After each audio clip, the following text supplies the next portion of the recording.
Today's Tech Talk. Twitter's latest decision sparks an outcry over erasing our digital past.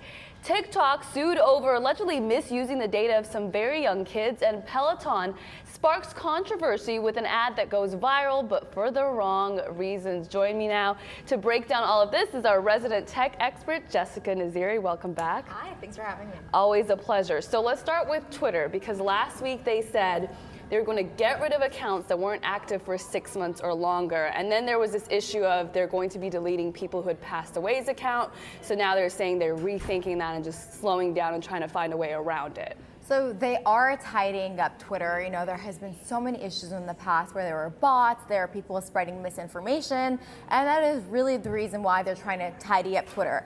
But like you said, there are people on there that are inactive because they've passed.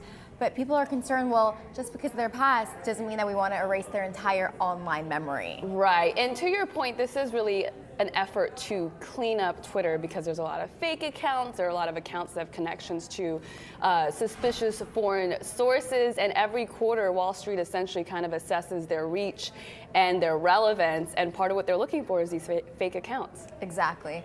And you know what's really interesting is just because someone hasn't tweeted, it doesn't mean they have nothing to say. Right. So whether they're dead or alive, you know, it's going to be first rolled out in the EU and then slowly in the United States.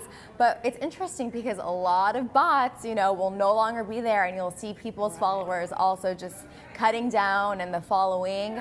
Right. And so what's interesting though is, on Twitter, people are really active, right? And so, I think they'll still hold steady as a social media company, and just because people will be deleted doesn't mean they'll go away anytime soon. Yeah, absolutely. Yeah. That is a really good point. Just because someone has passed away doesn't mean we don't want to still go back and read their tweets. All right, so our second topic is TikTok, which I just heard of maybe within the last month or so, but it's staying in the news a lot. Yeah, you know, the young kids know about this.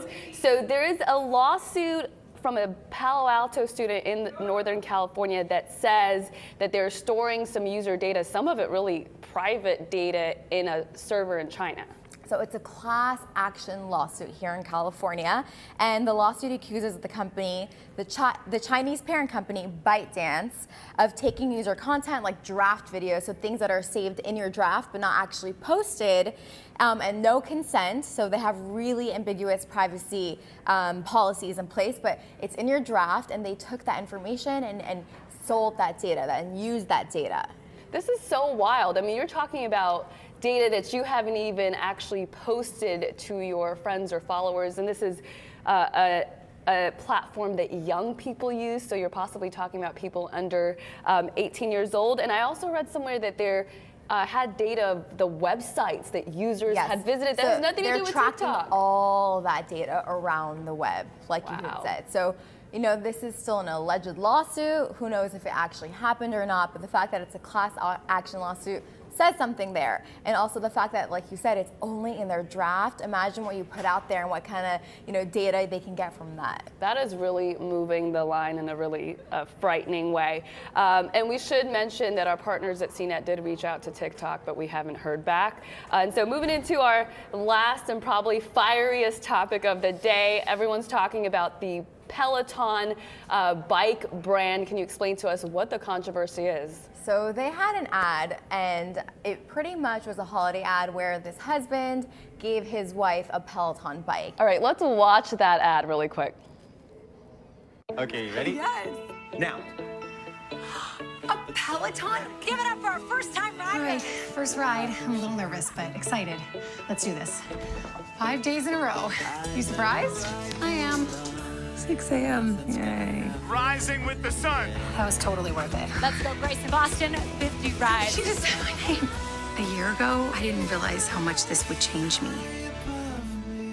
Thank you. This holiday, give the gift of Peleton. So what's wrong with that? I just don't understand, how is this offensive? And there's a lot of backlash. And people are saying, well, you know what, Peloton is only for rich people. The way that they put out this advertisement is so sexist. On and on and on. And of course, the internet is going to hate me for saying this, but I feel like we're a little hypersensitive these days. You know, it's just an advertisement with a woman who's exercising. Her husband got it for her. There's no word, no even thought or dramatization of her being on a diet or her needing to lose weight. So the internet is just blowing this out of proportion. And the funny thing is, their stocks actually stumbled. Wow. Yeah, so it has that much of an effect, but they'll be the last ones laughing because now we're all talking about it. Absolutely. I mean, you know, to your point, it just happens to be that it's a thin person in that commercial who just stays thin but is using that bike, and the bikes are $2,000 plus, so I think people get a little sensitive about things that are so super expensive, but it just might not be for you, and that's It's just fine. the wrong audience. If you're mad about it, you probably can't afford it, you know? I mean, listen, these advertisements are just, there's something that everyone's nitpicking, and you know, with all these movements, we're just really, really sensitive and blowing it all out of proportion. Right, and advertising for them, essentially. All right, Jessica.